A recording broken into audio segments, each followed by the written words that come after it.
Hello everyone, welcome to अपनी कक्षा। This is your physics educator Akshay और आज हम स्टार्ट करने वाले हैं chapter number 11 of our CUET MCQ series.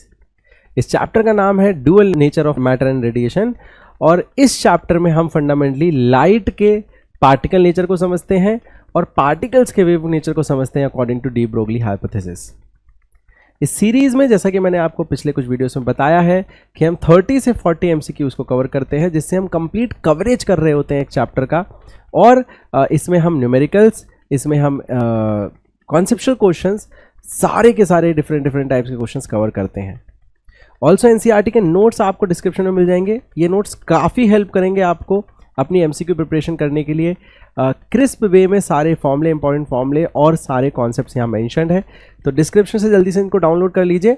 और जब सेशन देख रहे हैं तो जब आपके सामने क्वेश्चन आए तो उस क्वेश्चन को आराम से पॉज करके पहले सॉल्व करिए, उस पर सोचिए, उसके कॉन्सेप्ट को सोचिए और फिर वीडियो को आगे देखिए, सो दैट आप भी एक तरीके से ये देख पाएँ कि कौन सी बातें आप किस तरीके से समझ आ रही हैं। ठीक है, चलिए स्टार्ट करते हैं। तो chapter 11 dual nature of matter and radiation. The theory on the basis of photo electric effect can be explain. तो फोटो इलेक्ट्रिक इफेक्ट जो है वो पहले तो क्या हमें बताता है, एक्सपेरिमेंटल वेरिफिकेशन किस चीज की है, पार्टिकल नेचर ऑफ लाइट की।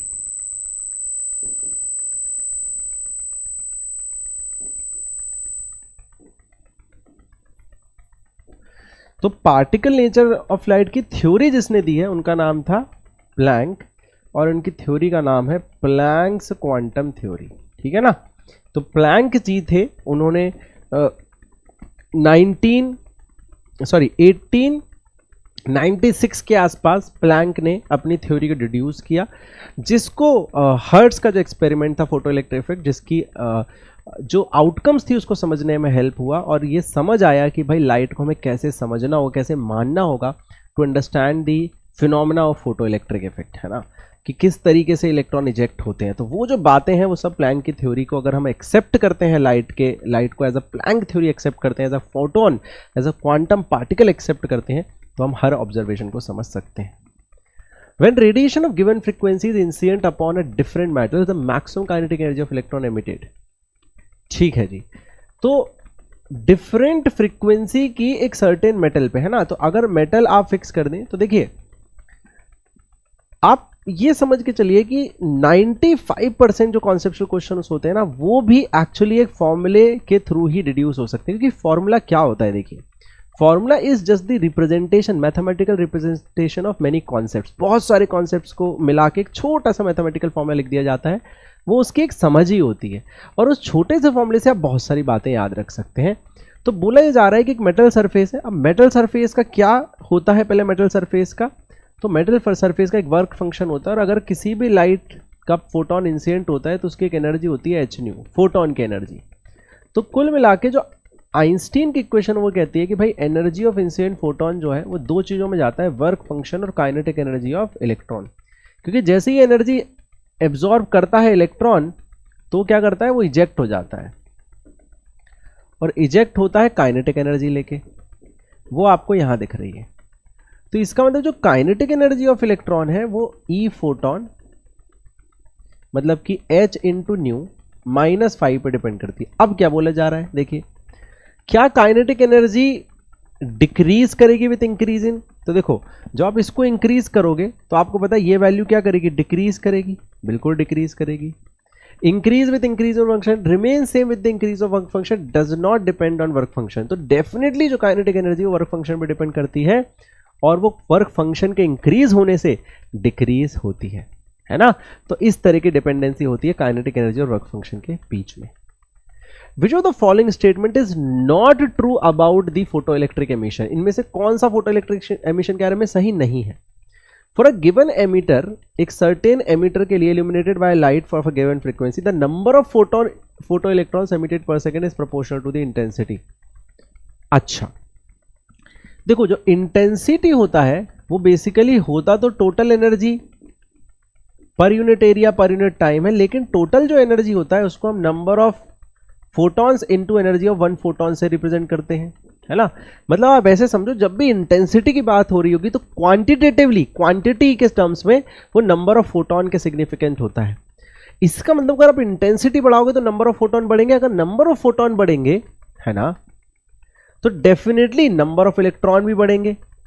ठीक है, तो क्या बोला जा रहा है, for a given emitter illuminated by light of a given frequency the number of photoelectron per second is proportional to the intensity of light. बिल्कुल सही बात है, बोल रहा है इज नॉट ट्रू, ये सही बात है, बिल्कुल गलत क्या है, for every emitter there is a definite threshold frequency below which no photo electron are emitted no matter. बिल्कुल सही बात है ना।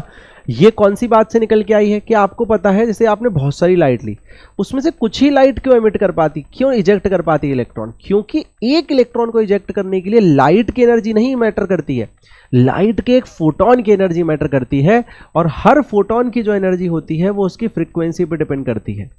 मतलब मान लीजिए कोई ऐसा फोटोन है इसकी एक फोटोन की एनर्जी इलेक्ट्रॉन की एनर्जी से कम है, तो क्या दो फोटोन मिलकर एक इलेक्ट्रॉन रिजेक्ट कर सकते हैं, नहीं कर सकते। यही लाइट के पार्टिकल नेचर को शो करता है। तो ये बात भी बिल्कुल ठीक लग रही है कि मिनिमम फ्रीक्वेंसी आपको चाहिए, है ना। इसी इंसिडेंट एनर्जी को अगर आप वर्क फंक्शन से इक्वेट करें तो यहां से जो फ्रीक्वेंसी निकल के आती है उसी को हम बोलते हैं थ्रेशोल्ड फ्रीक्वेंसी, उतनी आपको चाहिए to eject the electron. Above the threshold frequency the maximum kinetic energy of electron is proportional to the frequency. तो अभी मैंने आपको बताया भाई काइनेटिक एनर्जी का फॉर्मूला आता है incident energy minus work function, तो ये बात भी ठीक है, kinetic energy is proportional to frequency. The saturation value of photo electric current is independent of the intensity of light. ये बात गलत है, क्योंकि अभी हमने देखा saturation value of photo electric current मतलब क्या, मैक्सिमम नंबर ऑफ इलेक्ट्रॉन्स, है ना, मैक्सिमम नंबर ऑफ इलेक्ट्रॉन्स।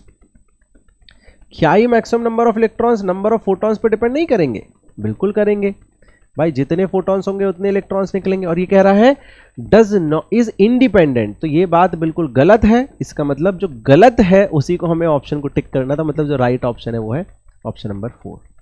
तो डिटेल में जाके देखिए, अगर आप इस पूरे क्वेश्चन को करते हैं कितना कुछ क्लियर हो जाता है आपको फोटो इलेक्ट्रिक इफेक्ट के बारे में। चलिए, the monochromatic a beam A and B of equal intensities hit a screen, the number of photons hitting per second by beam A is twice that of beam A, the ratio of frequencies will be। अच्छा, intensity equal है तो beam A की intensity beam B से equal है। Intensity क्या होता है, total energy of A upon area into time, total energy of B upon area into time. Assuming कि भाई एरिया और टाइम हमने यूनिटरी ले लिया, फिक्स ले के 1 मीटर स्क्वायर है और 1 सेकेंड है, तो टोटल एनर्जी होती है number of photon of A into energy of photon of A is equal to number of photon of B into energy of photon of B, है ना, फोटॉन्स की energy into total number. बोला गया the number of photon hitting the screen beam A is twice that of beam E, तो ये जो है वो twice that of number of photons of beam B है। ये आ जाएगा एच इंटू न्यू ए और ये जाएगा N B H into nu B. तो यहां से आपने h से h कैंसिल किया, नंबर से नंबर कैंसिल किया, तो आपका जो number of frequency of A to frequency of B आ गया, वो आ गया 1:2। तो फ्रीक्वेंसीज का ये रेशियो होगा, अगर इंटेंसिटी सेम रखना है तो answer will be A option. चलिए, अब photoelectric work function of metal is इतना, the cut off wavelength is. अब देखिए कट ऑफ वेवलेंथ क्या होता है, इसको समझना होगा। कट ऑफ वेवलेंथ मतलब एक तरीके से हम कह सकते हैं थ्रेशोल्ड वेवलेंथ, है ना, वो वेवलेंथ जिस पे वो काम ना करे या काम करे। जैसे फॉर एग्जांपल ऐसे समझिए कि इस मेटल के इलेक्ट्रॉन का वर्क फंक्शन फाई है और एक मिनिमम एनर्जी आपको लगती है ना, एक मिनिमम एनर्जी ऑफ फोटोन लगती है। तो सोचिए ये मिनिमम जो एनर्जी है इसके रिगार्डिंग एक मिनिमम फ्रीक्वेंसी भी है जिसको आप थ्रेशोल्ड बोलते हैं। इसका मतलब अगर आप इससे नीचे फ्रीक्वेंसी डाल देंगे, मान लीजिए, है ना, आपकी जो फ्रीक्वेंसी आपने इससे नीचे रख दी, तो भाई इजेक्शन नहीं होगा। तो इसको आप कट ऑफ फ्रीक्वेंसी बोल सकते हैं, भाई इसके नीचे काम नहीं करेगा, पूरा इंस्ट्रूमेंट काम नहीं करेगा, क्योंकि वो एनर्जी इससे कम हो जाएगी। तो इसके लिए हम क्या करेंगे, सीधे सीधे वर्क फंक्शन को इक्वेट कर देंगे एच न्यू से, और एच न्यू को हम लिख देंगे hc/λ। अब देखिए ये आपकी इलेक्ट्रॉन वोल्ट में एनर्जी है, और इसको भी आप इलेक्ट्रॉन वोल्ट में चेंज कर सकते हैं कुछ इस तरीके से 1240 इलेक्ट्रॉन वोल्ट, और जो लैम्डा रखना होगा लेकिन यहाँ पे वो नैनोमीटर में रखना होगा, ये आपको ध्यान रखना है। तो आपका जो लैम्डा आ गया नैनोमीटर में, वो आ गया 1240 electron volt upon 4.14 electron volt. अब सिंपल सी बात है, अगर ये 4 होता तो ये 3 वाला ऑप्शन आता है ना, तो 124 अपॉन 414 है ना, 1 जा हो गया 414, सॉरी 1 जा नहीं होगा, ये 3 जा हो जाएगा। ये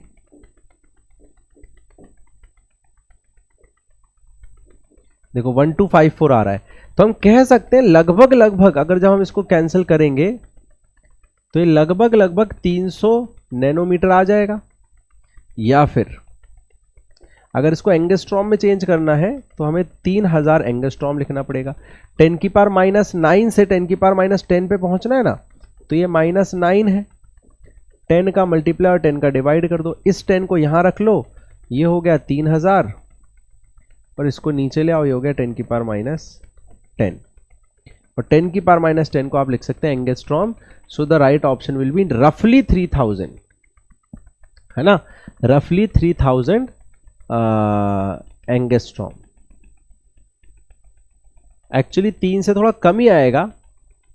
ओके देखो इस पे भी ये काम तो नहीं करेगा, लेकिन अगर बाउंड्री की बात करें तो ये 3 से थोड़ा सा कम ही आएगा। एग्जैक्ट कितना आएगा ये भी हम एक बार चेक करते हैं, रुक जाइए, सो दैट हम ये हमें एक वो रहे। तो हमारे पास 1240 है, डिवाइड बाय हमारे पास 1240 डिवाइड बाय 4.14 है ना, हाँ 299.5, तो रफली वो 300 ही आ रहा था, 3000 मतलब 2995 आएगा आंसर, 295 की जगह 3000 दिया हुआ है। So that is your cut off wavelength. ठीक है, आगे चलते हैं। द वेवलेंथ ऑफ फोटोन, लेकिन एक बात याद रखिएगा, अगर वो पूछता है किस पे काम नहीं करेगा तो ये भी इसका ठीक ऑप्शन होता फिर, है ना, this option would have been also right, अगर वो बोलते कि किस पे काम नहीं करेगा, क्योंकि उस वाली वेवलेंथ पे भी नहीं, उस पे काम करेगा एक्चुअली, इस सब पे काम नहीं करता। क्योंकि देखो ध्यान समझना, अगर वेवलेंथ जो आपने निकाली उससे और ज्यादा होगी, है ना, उससे और ज्यादा होगी, तो आपकी फ्रीक्वेंसी उससे कम आएगी नहीं, तो इसका मतलब इस पे काम नहीं करेगा, इस पे काम नहीं करेगा, इस पे भी काम करेगा, और इस पे भी ये काम करेगा ही करेगा, अज्यूमिंग कि ये जो इनने रफ कैलकुलेशन मतलब मान रखी है ऑप्शंस में। चलिए, the wavelength of a photon needed to remove a proton from nucleus which is bound by this much energy is, तो जो एनर्जी, जो बाउंडिंग एनर्जी है आपकी, वो 1 मेगा इलेक्ट्रॉन वोल्ट है, और देनी किससे है, ये फोटोन से देनी है। फोटोन की एनर्जी h न्यू होती है ना, मेगा इलेक्ट्रॉन वोल्ट मतलब 10⁶ इलेक्ट्रॉन वोल्ट, और ये आ जाएगा hc/λ, क्योंकि निकालना आपको वेवलेंथ है। इसी hc को आप लिख सकते हैं 1240 electron volt upon lambda nanometre में, तो आपका लैम्डा आ गया नैनोमीटर में 1240 इंटू 10⁻⁶, 1.24 इंटू 10⁻³ नैनोमीटर, ये आपका लैम्डा आ गया। इसका मतलब जो राइट ऑप्शन हमारा बन रहा है वो बन रहा है बी ऑप्शन, देख सकते हैं, है ना, ठीक है, इलेक्ट्रॉन वोल्ट से इलेक्ट्रॉन वोल्ट तो कैंसिल ही हो जाएगा। चलिए, consider a beam of electron, each electron with energy E0 incident on a metal surface kept in an evacuated chamber, then no electron will be emitted as only photons can emit electrons. Electrons can be emitted but with all energy E0. Electrons can be emitted with any energy with maximum E0 minus 5. Electrons can be emitted with any energy with maximum of E0. अच्छा जी, देखिए बड़ा interesting question है ये। इसके लिए आपको पहले एक कॉन्सेप्ट समझना होगा जो होता है एमिशन या इजेक्शन ऑफ इलेक्ट्रॉन, कि भाई एक इलेक्ट्रॉन हम कितने तरीके से निकाल सकते हैं किसी एटम से। तो एक इलेक्ट्रॉन निकालने के लिए आपके पास काफी तरीके होते हैं, मैं एक एक करके सारे तरीके बताता हूं। सबसे पहला तो वो तरीका जो आपने अभी देखा है, फोटोन के थ्रू, फोटोन से मारिए भाई, जिसको हम फोटो इलेक्ट्रिक इफेक्ट कहते हैं, इलेक्ट्रॉन निकल जाएगा। दूसरा होता है स्ट्रॉन्ग इलेक्ट्रिक फील्ड लगा दीजिए भाई, क्योंकि इलेक्ट्रिक फील्ड भी चार्ज पार्टिकल में फोर्स लगाती है, इलेक्ट्रॉन निकल जाएगा। तीसरा जो होता है उसको हम कहते हैं सेकेंडरी एमिशन। अभी सेकेंडरी एमिशन क्या है इसको समझिएगा। सेकेंडरी एमिशन में एक हाई मूविंग इलेक्ट्रॉन को आप बॉम्बार्ड करवाते हैं, है ना, एक हाई मूविंग इलेक्ट्रॉन को आप बॉम्बार्ड करते हैं और वो कोलिजन के थ्रू इलेक्ट्रॉन को निकालता है। अब ध्यान से देखिएगा, वो कोलिजन के थ्रू इलेक्ट्रॉन को निकालता है, मतलब कि अगर मान लीजिए यहां एक इलेक्ट्रॉन है और आपका एक इलेक्ट्रॉन यहां से आ रहा है बहुत तेजी से, तो आपको पता है कोलिजन दो टाइप के हो सकते हैं, इलास्टिक, इनलास्टिक। इलास्टिक कोलिजन होगा तो इसकी पूरी एनर्जी इसके पास चली जाएगी, मतलब इसके मैक्सिमम एनर्जी कितनी आ सकती है इस निकलने वाले इलेक्ट्रॉन के पास, ई नॉट, या उससे कम होगी। तो बेसिकली जो इजेक्शन वाला इलेक्ट्रॉन है उसकी मैक्सिमम एनर्जी ई नॉट हो सकती है या उससे कम होगी। तो हम कह सकते हैं electron can be emitted with any energy max with max of E not. E not से मैक्सिमम रख के वो किसी भी एनर्जी से निकल सकता है। चलिए देखते हैं इसको कैसे सॉल्व करेंगे। तो पावर का जो फॉर्मूला होता है बड़ा सिंपल है, वो होता है देखिए total energy per unit time, है ना, ये पावर का फॉर्मूला है। तो पावर हमें गिवन है 2 मिलीवॉट। अब जो टोटल एनर्जी वो क्या होती है, number of photon into energy of photon. भाई यहां पे लाइट की एनर्जी की बात कर रहे हैं, अपॉन द टाइम, है ना, अपॉन टी। आपको जो निकालना है वो ये निकालना है, ठीक है, ये निकालना है ना, ठीक है। तो n/t की वैल्यू आ जाएगी 2 × 10⁻³ अपॉन hc बाय लैम्डा। क्यों? क्योंकि आपको देखो लैम्डा भी दे रखी है जिसपे वो ऑपरेट कर रहा है। चलो इसको और आगे बढ़ाते हैं। तो 2 × 10⁻³ n/t की जो वैल्यू आ रही है वो आ रही है 2 × 10⁻³ अपॉन hc। अब hc की वैल्यू हमें रखनी पड़ेगी 6.6 × 10⁻34 इंटू 3 × 10⁸ अपॉन लैम्डा। लैम्डा की वैल्यू क्या है 500 नैनोमीटर। नैनोमीटर मतलब 10⁻9। ये आ गया 3.3। इसको आप 1000/2 भी लिख सकते हैं, तो ये जाएगा 10⁻9, 9 और 3 -3, ठीक है।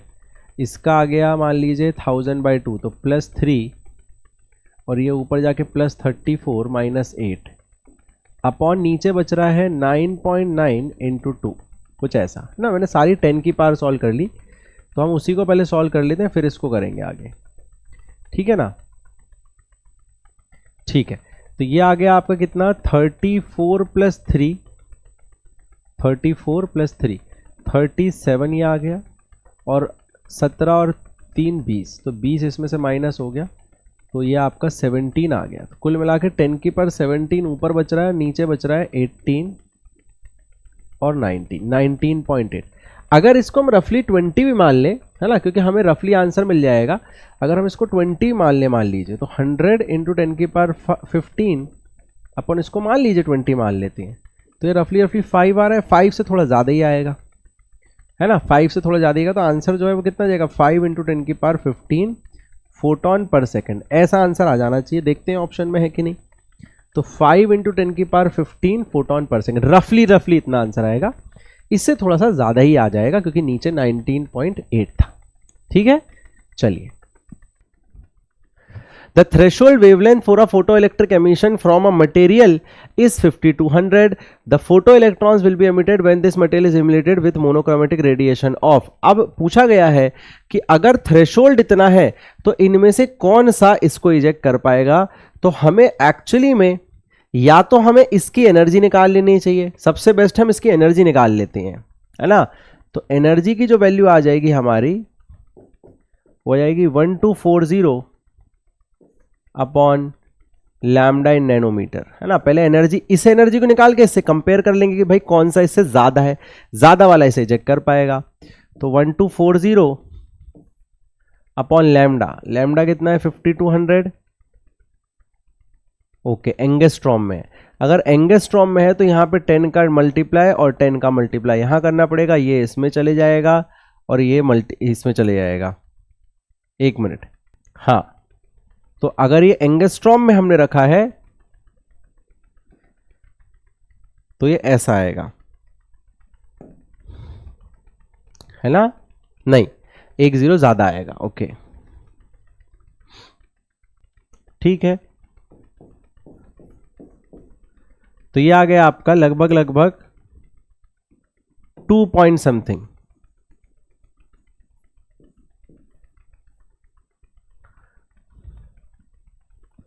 है ना, 2 पॉइंट समथिंग आ गया। अच्छा, अब इंटरेस्टिंग बात यह है कि यहां पे एक्चुअली एनर्जी का पॉइंट था ही नहीं। क्यों? क्योंकि यहां पे हमें ये चीज पे ध्यान देना था, थ्रेशोल्ड वेवलेंथ से थ्रेशोल्ड फ्रीक्वेंसी पे ध्यान देना था। तो हम एक काम करते हैं, हम इस चीज में जाते ही नहीं है, क्योंकि हमें एनर्जी से तो कोई चीज मिलेगी नहीं। हम बस ये ध्यान देते हैं कि भाई जो एक रफ हमें अगर आइडिया लग जाए कि ये कौन से रीजन में है ना, ये वेवलेंथ कौन से रीजन में और इससे ज्यादा वेवलेंथ किसकी होती है, तो हमारा काम हो जाएगा, है ना। सॉरी, ज्यादा फ्रीक्वेंसी किसकी होती है, तो हमें पता है कि gamma X-ray, gamma UV, X-ray, फिर विजिबल रीजन। ये जो विजिबल रीजन होता है ये 3600 से 7600 तक होता है, और फिर आपकी माइक्रो, इंफ्रा, माइक्रो और रेडियो आती है, ठीक है ना। अब देखो, हमें पता है ये वाली जो लाइट है वो यहां बिलोंग कर रही है, और यहां की लैम्डा ज्यादा होती है, मतलब फ्रीक्वेंसी का, मतलब इस डायरेक्शन में जाने में फ्रीक्वेंसी डिक्रीज करती है, मतलब ये तीनों में से कोई इजेक्ट कर पाएगी। सोचिए, ये किसकी, ये कौन से रीजन का है, ये है आपका विजिबल रीजन का एनर्जी। तो विजुअल रीजन के एनर्जी वाले इलेक्ट्रॉन को कौन निकाल पाएगा, उससे ज्यादा एनर्जी वाला, और ज्यादा एनर्जी इन तीनों की होती है। तो इंफ्रारेड तो नहीं निकाल पाएगा, राइट साइड में इंफ्रारेड नहीं निकाल पाएगा, इंफ्रारेड नहीं निकाल पाएगा। जो निकाल सकता है वो अल्ट्रावायलेट है, क्योंकि इजेक्शन के लिए एनर्जी इंपॉर्टेंट नहीं है, इजेक्शन के लिए थ्रेशोल्ड एनर्जी इंपॉर्टेंट है, threshold wavelength important, minimum wavelength की जरूरत है। तो मिनिमम वेवलेंथ सिर्फ अल्ट्रावायलेट की ज्यादा हो सकती है। आईआर की, हाँ, टोटल एनर्जी हो सकता है इसकी ज्यादा हो, इसकी टोटल एनर्जी ज्यादा हो सकती है, लेकिन टोटल एनर्जी का मतलब नहीं होता, फोटोन की एनर्जी इंपॉर्टेंट होती है ना। ठीक है, a photo electric cell is illuminated by a point source of light 1 metre away. ठीक है, तो एक फोटो इलेक्ट्रिक सेल है जिसको आपने एक सोर्स से इल्यूमिनेट कर रखा है, यहां वो सोर्स है। The plate emits electron, obviously आते हैं, यहां से लाइट आएगी, यहां से इलेक्ट्रॉन बाहर जाएंगे with stopping potential V, then V decreases as distance increases। अच्छा, तो जो stopping potential है, अब ध्यान से देखिए, बड़ा इंटरेस्टिंग क्वेश्चन है। तो इस इलेक्ट्रॉन के लिए हम एक फोटो इलेक्ट्रिक इक्वेशन लिख सकते हैं, वो है कि जो भी इंसिडेंट एनर्जी इस पे पड़ रही है वो वर्क फंक्शन में जा रही है और काइनेटिक एनर्जी में जा रही है। इसी काइनेटिक एनर्जी को हम E इंटू स्टॉपिंग पोटेंशियल भी लिख सकते हैं। तो स्टॉपिंग पोटेंशियल की जो वैल्यू जाती है वो जाती है h nu by E minus five upon E. अब जो स्टॉपिंग पोटेंशियल है वो किन किन चीजों पर डिपेंड कर रहा है, तो क्या वो डिस्टेंस पे किसी तरीके से डिपेंड कर रहा है, बिल्कुल नहीं कर रहा। क्या वो डिस्टेंस पे डिपेंड कर रहा है, नहीं। क्या वो इंडिपेंडेंट है, देखिए डिस्टेंस के, बिल्कुल इंडिपेंडेंट है। Zero when the distance is increase, तो नहीं।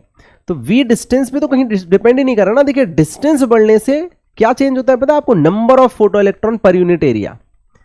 डिस्टेंस बढ़ने से नंबर चेंज होता है, आपकी एब्सोल्यूट एनर्जी थोड़ी चेंज हो गई। जो भी एब्सोल्यूट एनर्जी इस फोटोन की है वो तो रहेगी, चाहे आप कितनी दूर चले जाएं। तो वो एनर्जी पे डिपेंड करता है, तो आंसर आ जाएगा V is independent of the distance. Distance पे वो डिपेंड नहीं करता।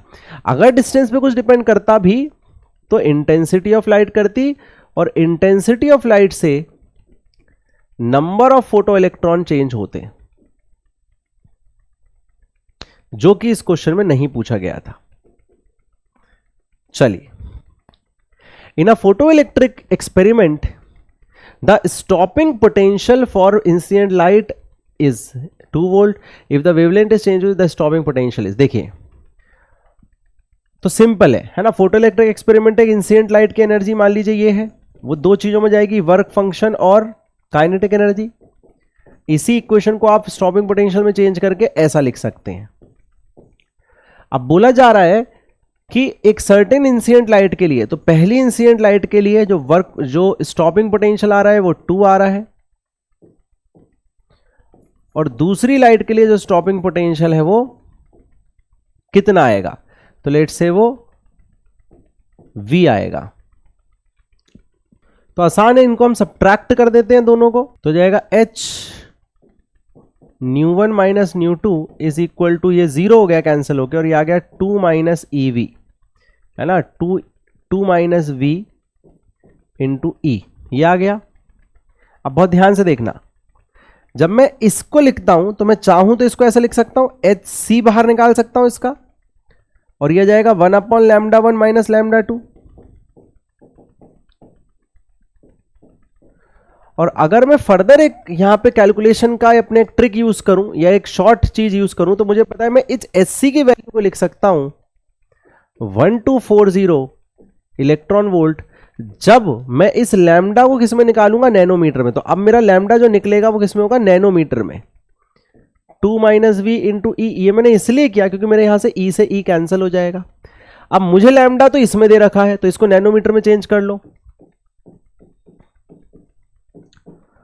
4000 कितना हो जाएगा, 4000 की जगह हो जाएगा 400 नैनोमीटर। तो नैनोमीटर हटाओ अब, -300 है ना, क्योंकि 4000 एंगस्ट्रॉम का मतलब होता है ये, एक जीरो आप हटाइए तो ये जाएगा 400 × 10⁻⁹ है ना। तो ऐसे लिखा है मैंने 400।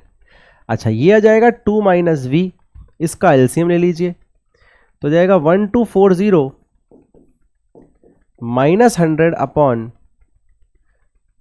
अगर ये 1200 है, इसका एलसीएम अगर 1200 आएगा तो आएगा 3 - 4 upon 1200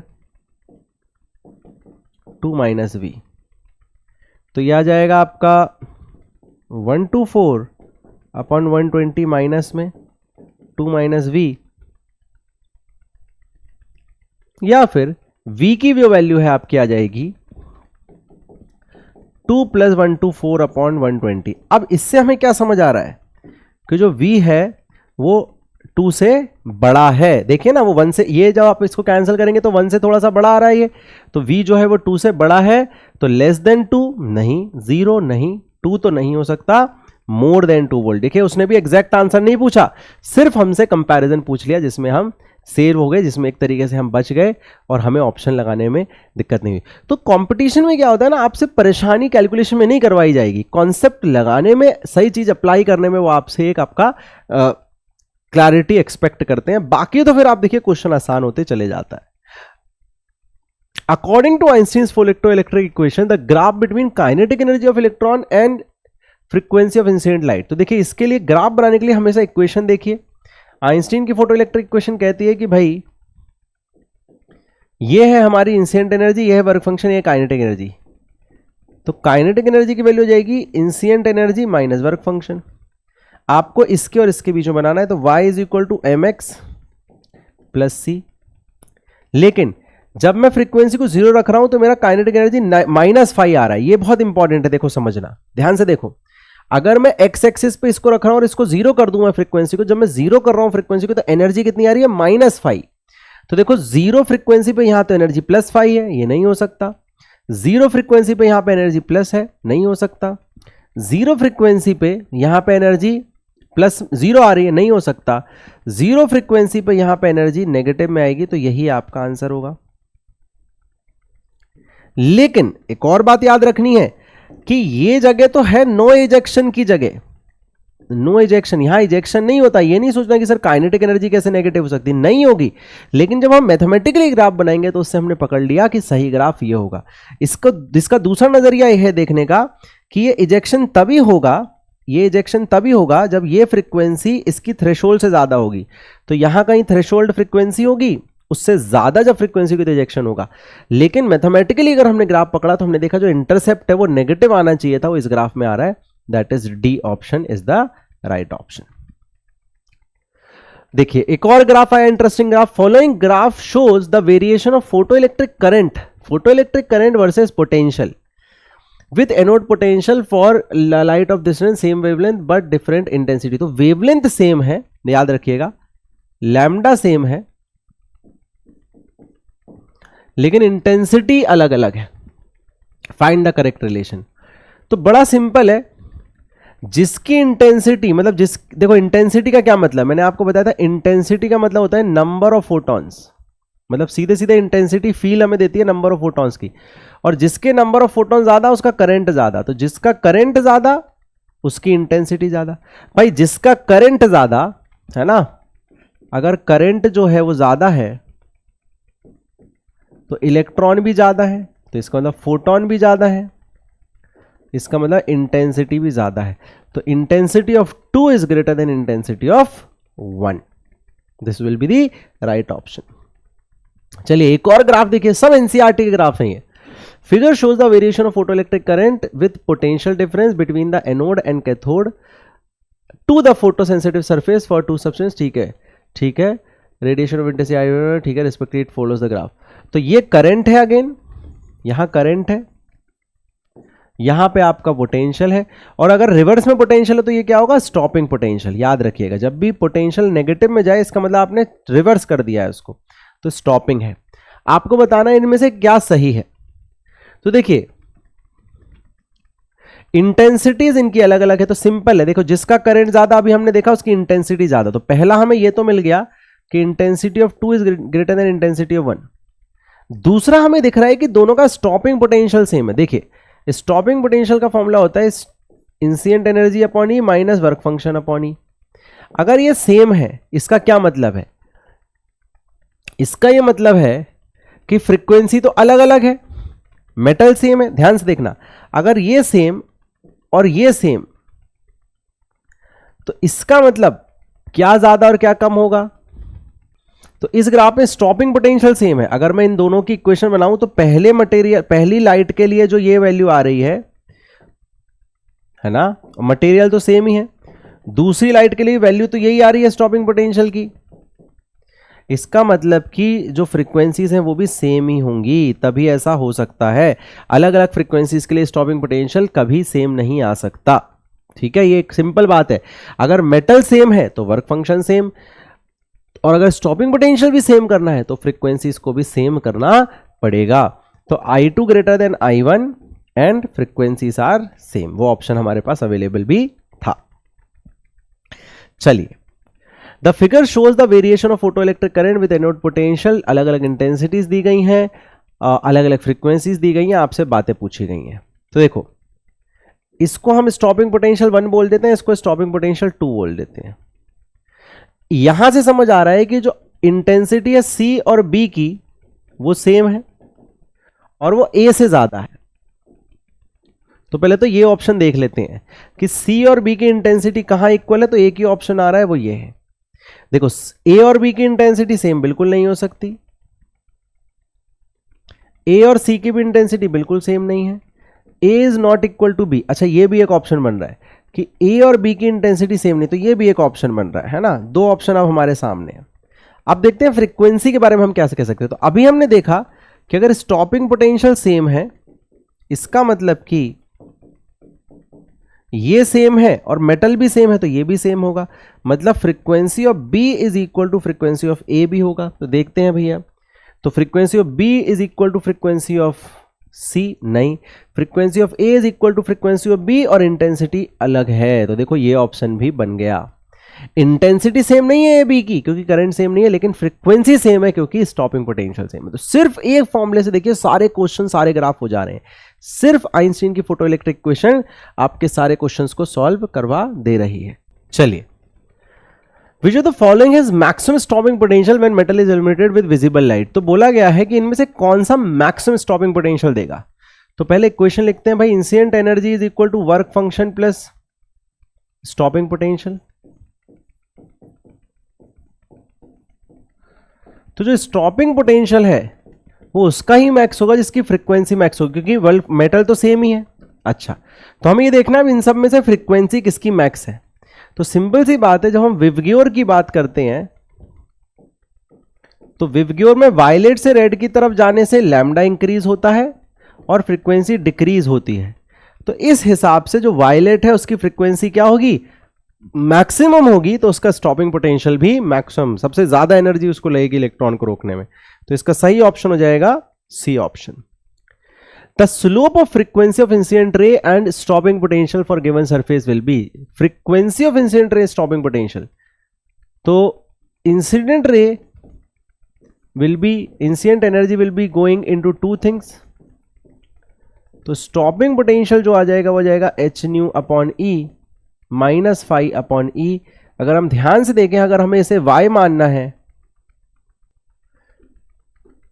the slope of frequency of incident ray and stopping potential for a given region. अब ये बात है कि भाई ये किसका ग्राफ बना रहा है, तो मेरे हिसाब से जो ग्राफ बन रहा है ये इस तरीके का बन रहा है ना, जिसको पहले बोला है अपन उसको ही रखेंगे, ये बनेगा एक्चुअली में ग्राफ।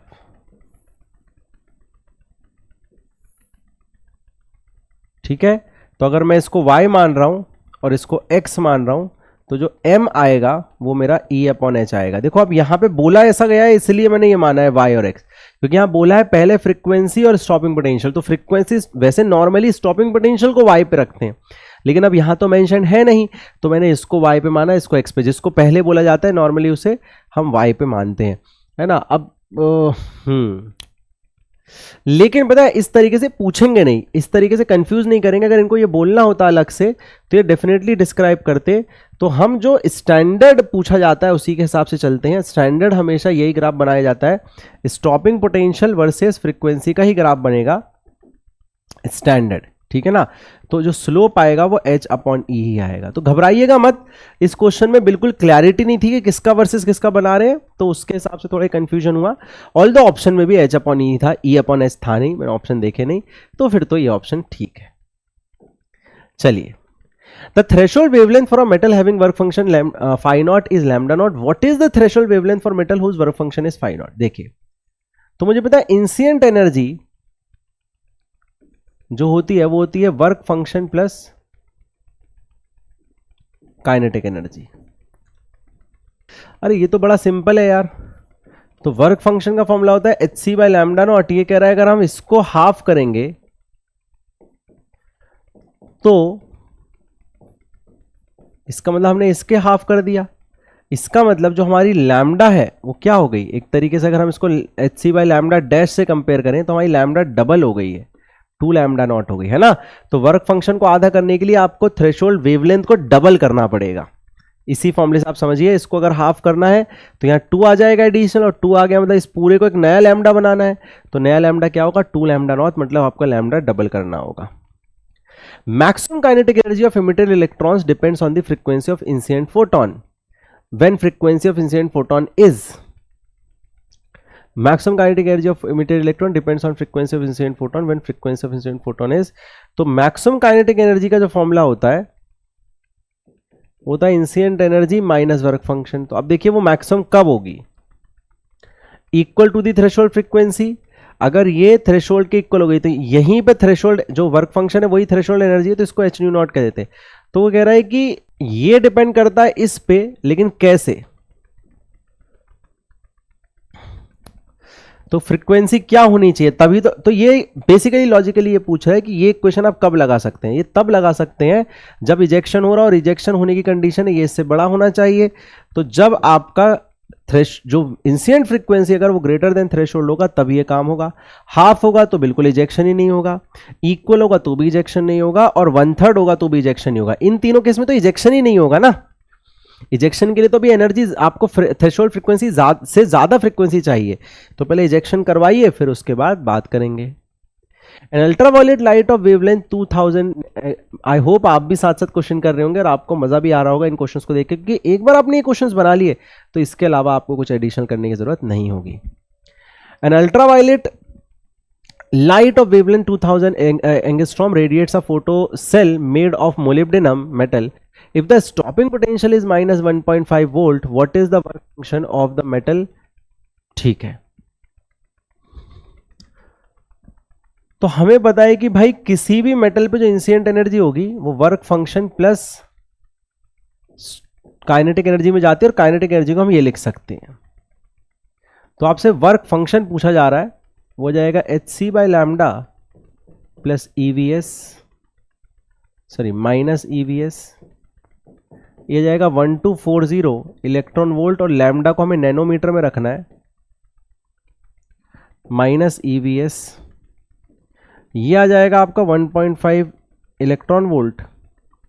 तो इसी को हम लिख सकते हैं 200 नैनोमीटर।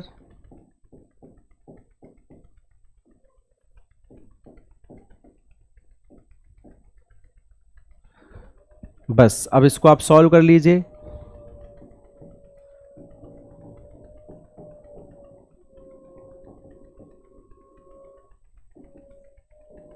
इलेक्ट्रॉन वोल्ट में आएगा ये आंसर पूरा का पूरा।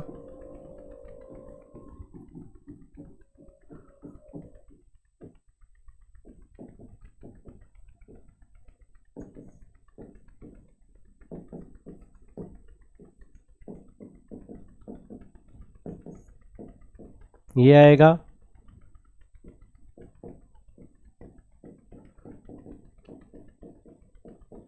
बस, इसको आप सॉल्व करिए तो 16 पंजे 80 होता है, 80 से थोड़ा कम आएगा, मतलब 7.5 इंटू 10 की पावर, है ना। देखिए 16 5 से कितना होता है 80, मतलब 8 के आसपास आना चाहिए था, 8 से थोड़ा सा कम, 8 से थोड़ा सा कम, मतलब कि आपका ऑप्शन आ जाएगा 7.5 इंटू 10 की पावर -19। और कोई ऑप्शन यहाँ मैच हो नहीं रहा, ये पावर में होंगे सारे के सारे, है ना, ये पावर होगी।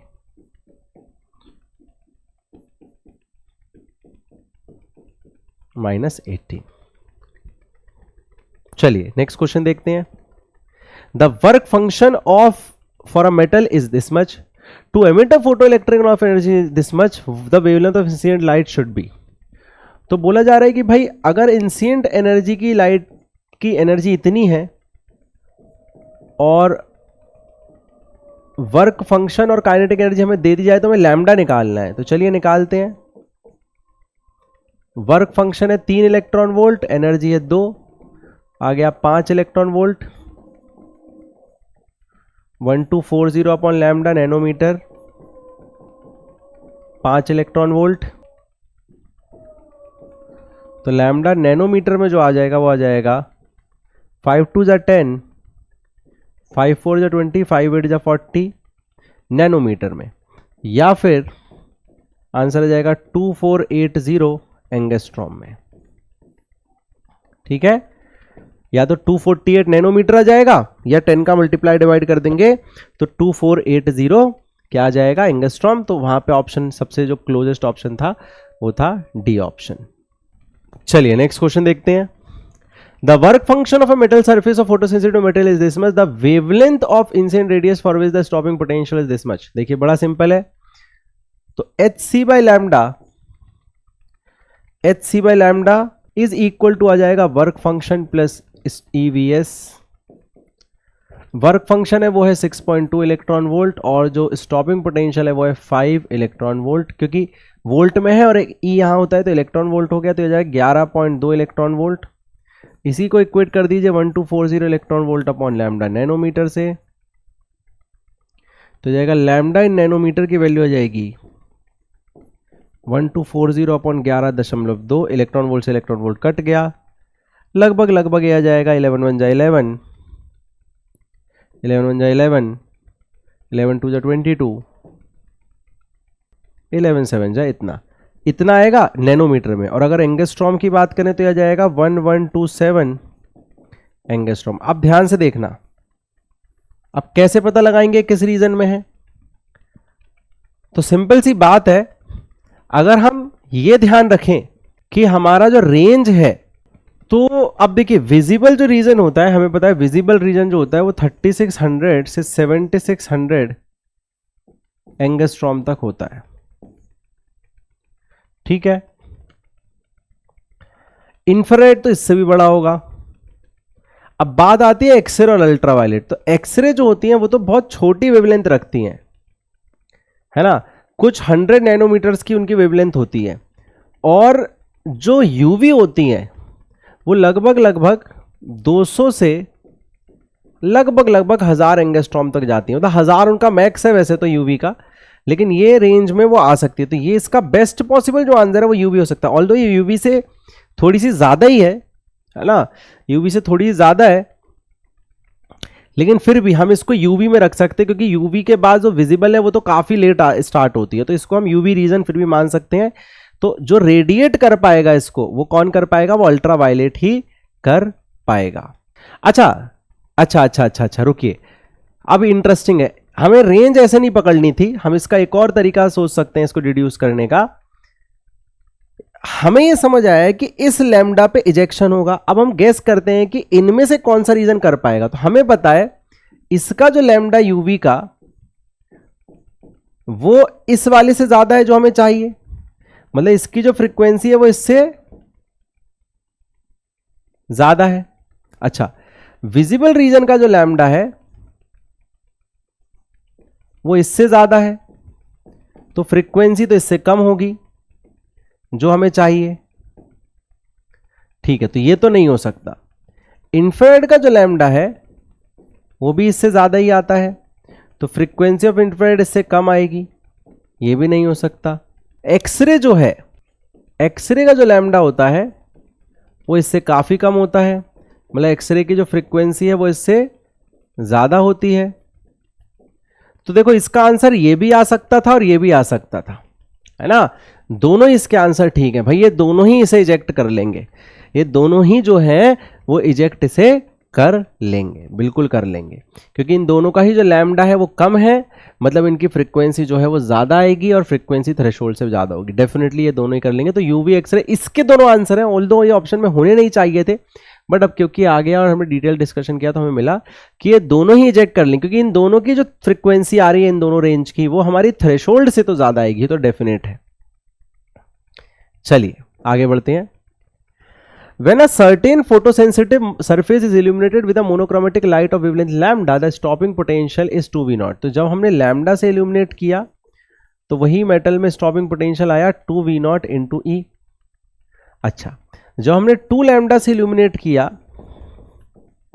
तो वही आ गया V0 बाई 2 इंटू ई। पूछा है द थ्रेशोल्ड वेवलेंथ, तो थ्रेशोल्ड वेवलेंथ कैसे निकालेंगे, तो पहले इसको सब्ट्रैक्ट कर दो आप। जैसे ही सब्ट्रैक्ट करोगे तो आपके पास देखो ये बनेगा, यहां से जब सब्ट्रैक्ट करोगे तो S C by lambda common निकाल लो, 1 माइनस 1/2 यहां बच रहा है, ये कैंसिल हो गया, ये आ गया V0 ई कॉमन निकाल लो, 2 माइनस 1/2। अब यहां से एच सी बाई लैम्डा की वैल्यू आ गई 1/2 sorry into 1/2 is equal to आ गया 3/2 इंटू V0 ई। ये कैंसिल हो गया, यहां से V0 ई की वैल्यू निकाल लो आप, V0 ई की वैल्यू आ गई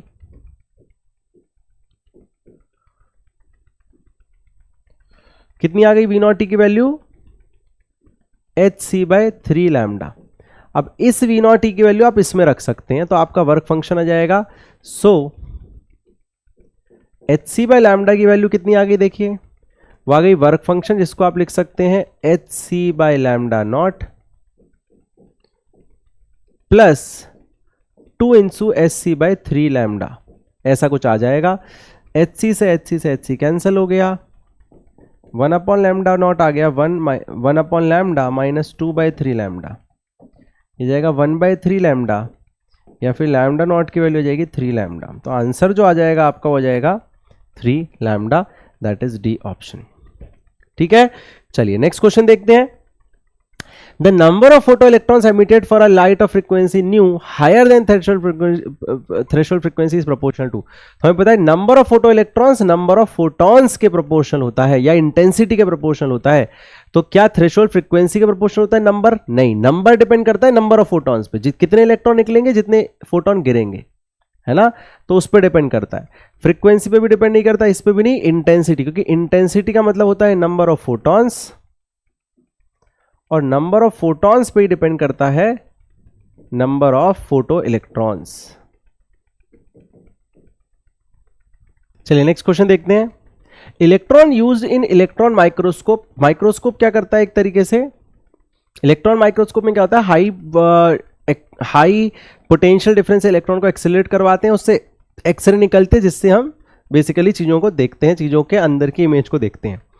तो जिसके कारण वो इलेक्ट्रॉन एक्सेलरेट हो रहा है, जिस पोटेंशियल डिफरेंस के कारण, उस जैसे वो एक्सेलरेट होता है तो एक डी ब्रोगली वेवलेंथ निकलती है। तो पहले जो पोटेंशियल डिफरेंस वो एक्सेलरेट हुआ 25 केवी और बाद में 100 केवी, तो डी ब्रोगली वेवलेंथ का फॉर्मूला पूछा है, तो डी ब्रोगली वेवलेंथ होता है H/P। ये P मोमेंटम है, लेकिन हमें चाहिए एक्सेलरेटिंग पोटेंशियल के रेफरेंस में, तो यह जाएगा P की जगह आता है 2m काइनेटिक एनर्जी, और काइनेटिक एनर्जी को फाइनली आप रिप्लेस कर सकते हैं 2m Q into accelerating potential से। तो ये अब हमारा रिलेशन आ गया।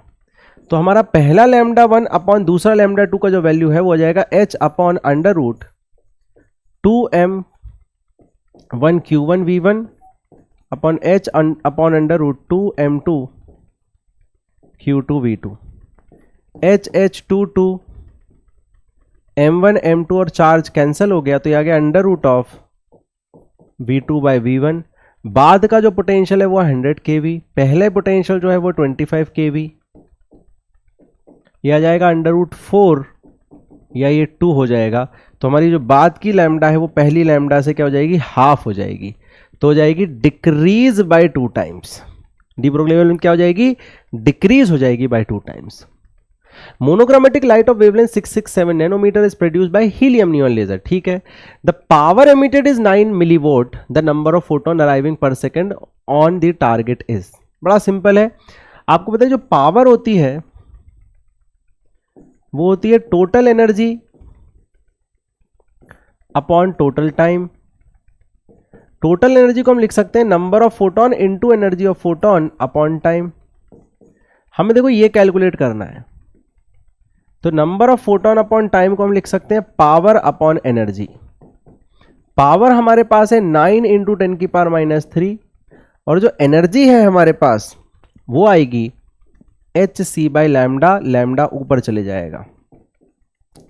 तो 9 into 10⁻³ 6.6 into 10⁻34 3 into 10⁸ into lambda है 667 नैनोमीटर 10⁻⁹। अब ध्यान से देखिएगा, मैं क्या करूंगा, इसमें से 2 जीरो यहां ले लूंगा और इसको -9 की जगह -7 लिख दूंगा। 2 जीरो मैंने नीचे ले लिए, ये मेरा कैंसिल हो गया लगभग लगभग, और ये मेरा 3 आ गया। तो रफली जो मेरा आंसर आ रहा है वो आ रहा है 3, है ना। माइनस माइनस हो जाएगा प्लस, तो 10⁻⁻10 और ये माइनस ऊपर जाके हो जाएगा प्लस, और ये प्लस ऊपर जाके हो जाएगा माइनस। तो ये आ गया 3, ये हो गया 18 और 34, 34 में से 18 गया 16, तो 3 इंटू 10⁻16 नंबर ऑफ फोटॉन्स या नंबर ऑफ इलेक्ट्रॉन्स पर सेकंड निकलेंगे या फोटोन पर सेकंड पढ़ेंगे। तो 3 into 10⁻16 that is A option. इतने फोटोन पर सेकंड आपकी लेजर से निकल रहे होंगे जो टारगेट पे पड़ने वाले हैं, इतने ही इलेक्ट्रॉन वो निकाल भी लेंगे। 2 particles have each equal momentum, what is the ratio of D Broglie wavelength. तो अभी हमने डी ब्रोगली वेवलेंथ का फॉर्मूला देखा H/P। मैं तीनों फॉर्मूले आपको सारे के सारे फॉर्मूले बता देता हूं। यहां P मोमेंटम है, काइनेटिक एनर्जी के टर्म्स में पूछे तो ये फॉर्मूला लगाना है, और पोटेंशियल डिफरेंस के एक्सेलरेटिंग के टर्म्स में पूछे तो ये फॉर्मूला लगाना है। यहां पे E क्या है, चार्ज है। अब हमारे पहले फॉर्मूले से काम हो जाएगा, तो हमसे बोला है कि जो मोमेंटम है वो सेम है। आप सोचिए अगर मोमेंटम सेम है तो डी ब्रोगली वेवलेंथ भी सेम होगी, क्योंकि H तो वैसे भी कांस्टेंट है। तो अगर ये कांस्टेंट तो ये भी लेफ्ट वाला भी constant. A proton, a neutron, a electron and alpha particle have same kinetic energy, then the de Broglie wavelength are in ratio। तो डी ब्रोगली वेवलेंथ और काइनेटिक एनर्जी में जो फॉर्मूला है वो है H/√2mke। ठीक है, अब यहां पे हमें पता है पूरा, तो देखो क्या क्या सेम है, काइनेटिक एनर्जी सेम, ये सेम और ये सेम। तो कुल मिला के जो लैम्डा है वो सिर्फ एक चीज पर डिपेंड कर रहा है, वो है √m।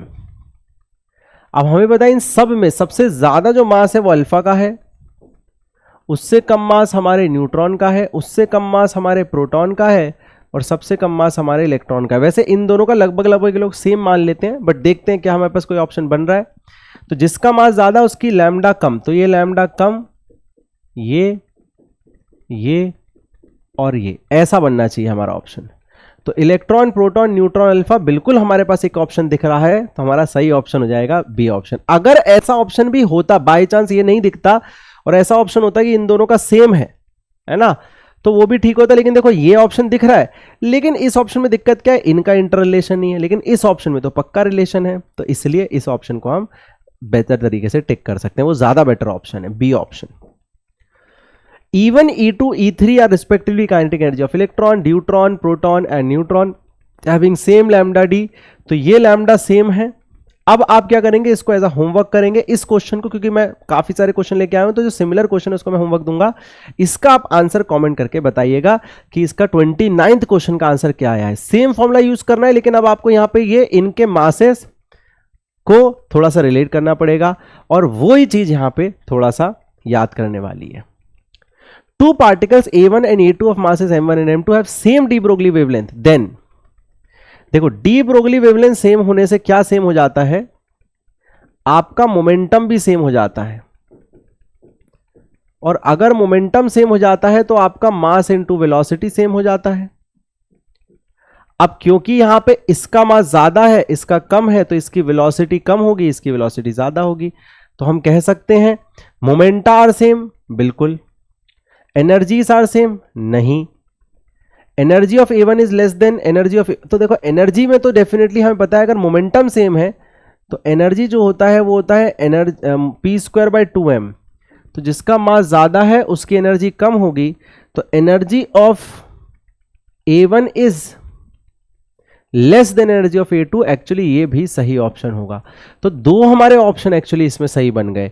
हमारा मोमेंटम तो सेम होगा ही होगा, लेकिन मोमेंटम सेम होने के कारण एनर्जी का रिलेशन भी बन जाएगा। अब ऐसा रियल एग्जाम में नहीं होगा, यहां पे ऑप्शन बनाते टाइम इतना ध्यान नहीं दिया गया होगा, तो यहां पे हमने ये सीख लिया कि दोनों ऑप्शन भी ठीक होंगे। अगर CUT में आता तो इसकी बोनस मार्किंग मिलती, अगर इन दोनों में से आपने एक भी लगाया होता तो। The de Broglie wavelength of an electron moving in nth orbit of radius r is given by, तो de Broglie wavelength क्या होती है? वो होती है h/mv। अगर हम v की बात करें तो होती है v0 z/n, ठीक है। क्या है? nth बोर ऑर्बिट है ना, या फिर आप एक काम करिए, आपको एक और चीज पता है, बोर के लिए जो एंगुलर मोमेंटम होता है वो nh/2π के इक्वल होता है, तो यहां से mv की वैल्यू भी निकाल सकते हैं nh/2πr, ये ज्यादा बेटर लग रहा है, तो जाएगा nh और 2πr ऊपर चले जाएगा, h से h कट गया तो 2πr/n, ये ज्यादा बेटर ऑप्शन हमें लग रहा है, which is A option, which is A option. बड़ा इंटरेस्टिंग क्वेश्चन है ये। An electron with initial velocity v0 is an in electric field is accelerated, electric field में एक्सेलरेट होगा। If lambda naught is equal to this much, initial lambda naught इतना है, तो D Broglie wavelength कितनी होगी? Okay देखते हैं। तो जो डी ब्रोगली वेवलेंथ होगी वो होगी h/m इंटू वी फाइनल, और v फाइनल होगा v0 plus a into T. अच्छा, एक्सेलरेशन कितना होगा तो हमें पता है, जो फोर्स होगा, ओ ये आपको ध्यान देना पड़ेगा।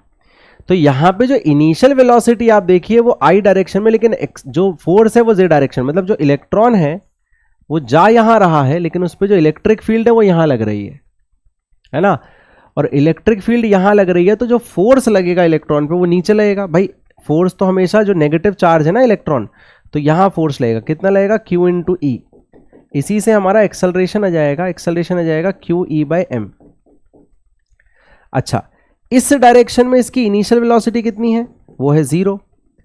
तो इस डायरेक्शन में, y डायरेक्शन में फाइनल वेलोसिटी कितनी आएगी? वो आ जाएगी u plus at। y direction में वेलोसिटी आ जाएगी 0 प्लस QE/m इंटू टी, है ना, ऑल्दो नीचे आएगी माइनस जे कैप में। तो जो हमारा जनरल वेलोसिटी आ जाएगा आफ्टर सम टाइम, वो आ जाएगा x डायरेक्शन की velocity v0 i cap plus y direction की वेलोसिटी वो आ जाएगी QE/m माइनस जे कैप। अगर हम इसका मैग्नीट्यूड निकाल लें तो आ जाएगा √of v0 square plus QE/m का होल स्क्वायर। तो हमारा जो डी ब्रोगली वेवलेंथ आ जाएगा वो आ जाएगा h/m इंटू ये पूरा का पूरा,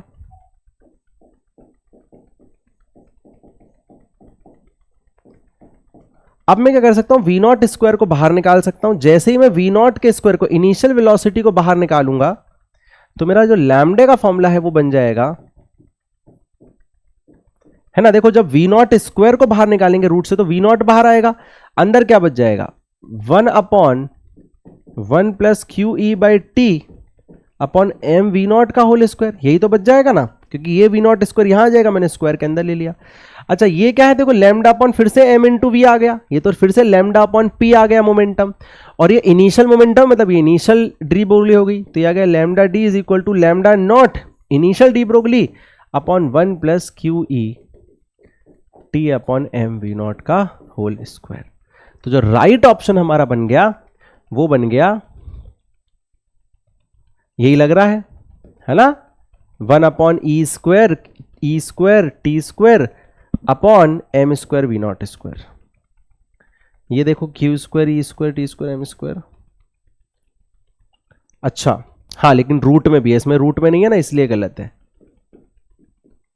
ठीक है, चलिए। If an electron and photon propagate in form of wave having same wavelength than implies that the speed they have. देखो सिंपल है, अगर एक फोटोन और इलेक्ट्रॉन सेम लैम्डा रख रहा है तो हम कह सकते हैं कि उनका जो मोमेंटम है दोनों का वो सेम है। इलेक्ट्रॉन और फोटोन का जो मोमेंटम है वो सेम है ना। एनर्जी कभी सेम नहीं हो सकती, स्पीड बिल्कुल सेम नहीं हो सकती, तो मोमेंटम ही सेम होगा। स्पीड तो सेम हो ही नहीं सकती, फोटोन की स्पीड तो स्पीड ऑफ लाइट होती है। चलिए, a particle of mass 1 mg has the same wavelength of an electron moving with a velocity this much, the velocity of particle is।